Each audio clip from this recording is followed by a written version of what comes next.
warahmatullahi wabarakatuh. Halo sahabat Aceh, kami sedang berada di Museum Tsunami Aceh yang terletak di Kota Banda Aceh. Sebuah museum yang bukan hanya menjadi pengingat kenangan atas besarnya bencana tsunami Aceh tahun 2004 silam, tetapi juga menjadi sebuah pengingat kekuatan, ketabahan, dan semangat bangkit masyarakat Aceh tahun 2004 kala itu. Dalam video ini, kami akan berbicara dengan salah satu narasumber dari Museum Tsunami Aceh yang akan memberikan informasi-informasi penting lainnya. Ayo kita simak videonya. Assalamualaikum warahmatullahi wabarakatuh. Sebelumnya kami berterima kasih banyak Bu udah meluangkan waktu Ibu untuk kami. Sebelum mulainya, bolehkah Ibu memperkenalkan diri dan jabatan apa di Museum Tsunami Aceh ini? Assalamualaikum warahmatullahi wabarakatuh. Nama saya Leni Sofia.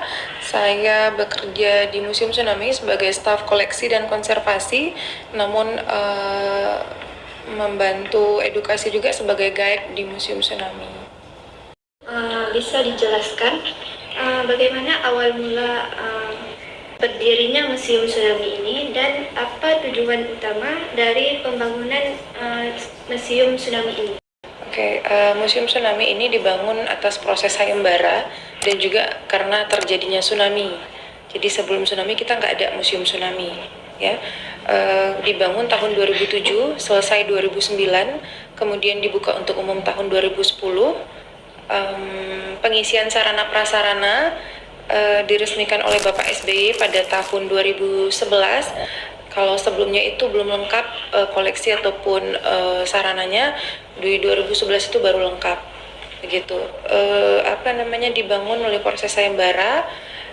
Pemenangnya adalah Bapak Ridwan Kamil, juara satunya, gitu. Jadi desain museum ini diangkat melalui desain beliau, seperti itu, yang mengangkat kearifan lokal Aceh.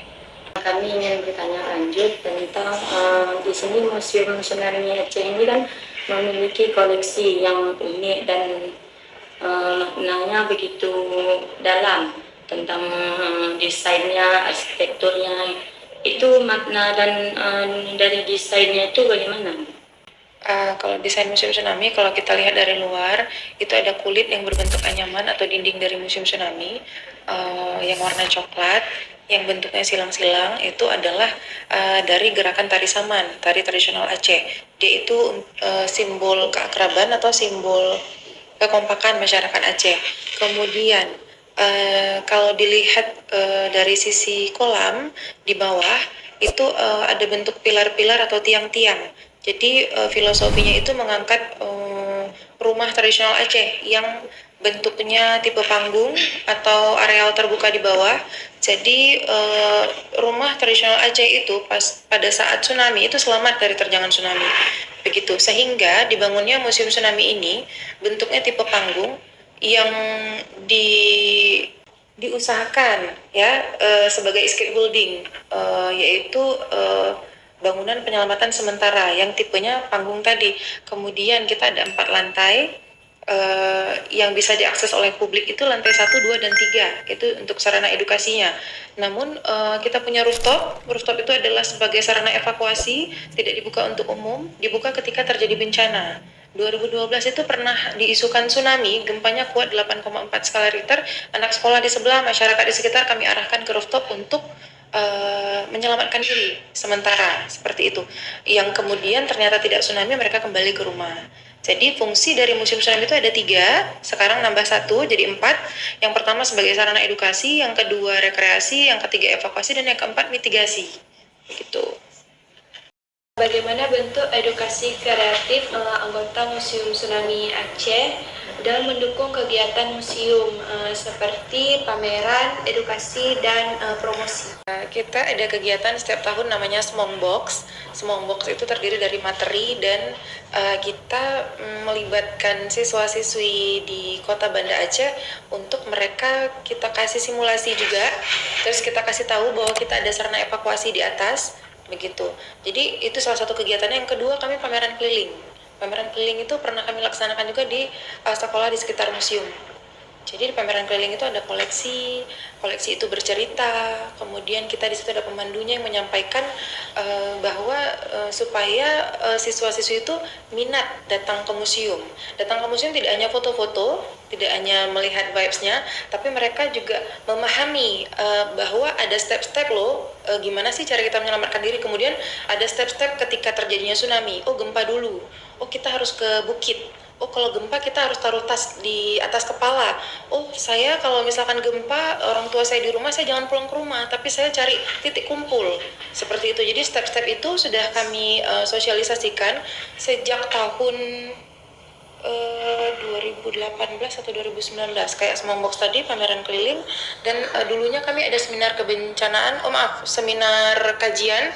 Kemudian kami melaksanakan kajian pengunjung setiap bulan, setiap tahun. Dalam 1 tahun itu ada 8 bulan kami laksanakan kajian pengunjung untuk kami ingin tahu apa sih maunya pengunjung tuh museum tsunami ini gimana, terus apa kekurangan museum, atau mereka juga bisa ngasih saran, museum bikin dong peringatan, museum bikin dong kegiatan yang libatin siswa atau yang libatin kami misalnya anak kampus, seperti itu.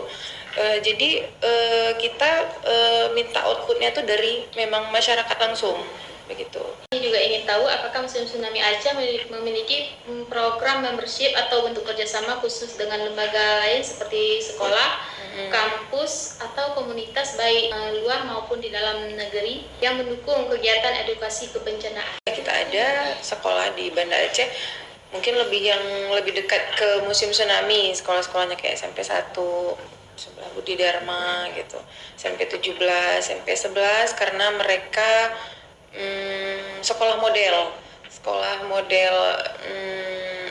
untuk tangga bencana. Mereka itu dibangunnya dari didonor dari Jepang memang, makanya kita kerjasama sama mereka. Terus Unsia IKIOS itu kan memang ya ada hubungan dengan bencana, tadi MRC. Kemudian ini mahasiswa kebencanaan, kita kerjasama sama mereka. Luar negeri kita JICA kemarin baru aja akhir MOU bulan Agustus kemarin. Mudah-mudahan ke depan ada lagi seperti itu, karena bagus banget programnya, memang kita ke sekolah-sekolah gitu.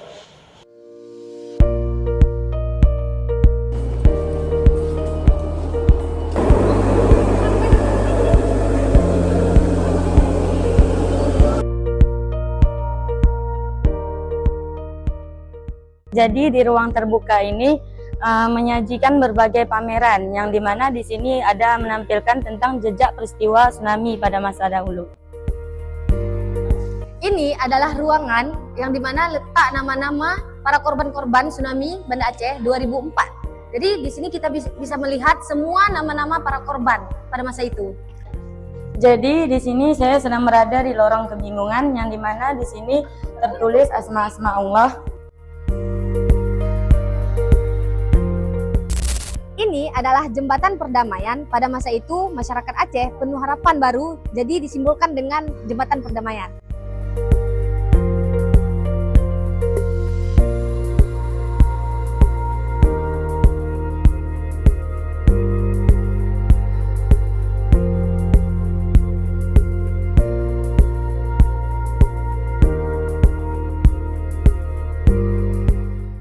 Ini adalah ruang kebencanaan. Kenali bencana sebelum terlambat. Sekarang kita berada di ruangan pameran virtual. Masyarakat bisa melihat di situ berbagai macam foto-foto pasca terjadinya tsunami.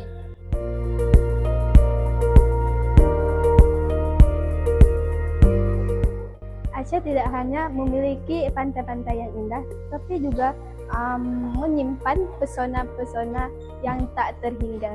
Di sini kita berada di ruang ilustrasi bekas peninggalan pada masa pasca tsunami, seperti mobil-mobilan, ada juga Honda-Honda.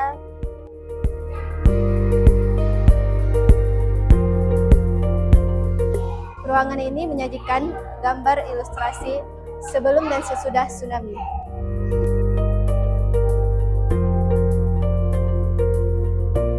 Lantai 3 Museum Tsunami Aceh ini memiliki berbagai fasilitas dan ruangan penting, seperti ruangan pameran kontemporer dan juga ruangan perdamaian MOU Helsinki, ruang perpustakaan, dan juga foto-foto pasca tsunami.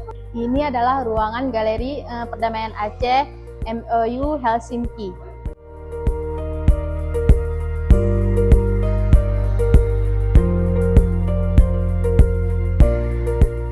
Ini adalah benda-benda peninggalan sesudah tsunami. Memiliki fasilitas perpustakaan yang bisa dikunjungi oleh masyarakat umum.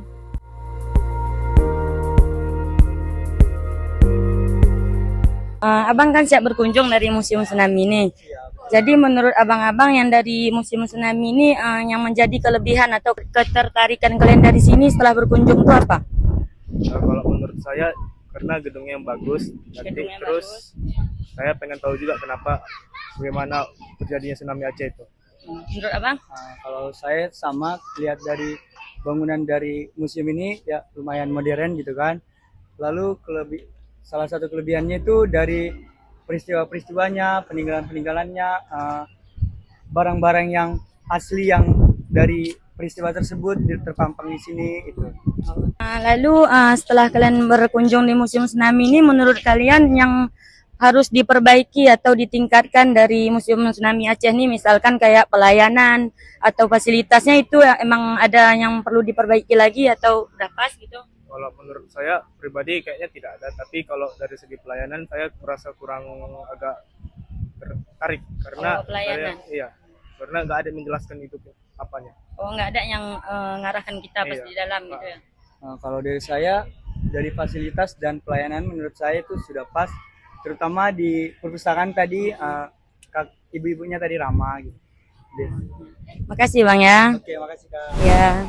Sekian dari perjalanan kami hari ini. Terima kasih sudah menonton. Kami ucapkan Assalamualaikum warahmatullahi wabarakatuh.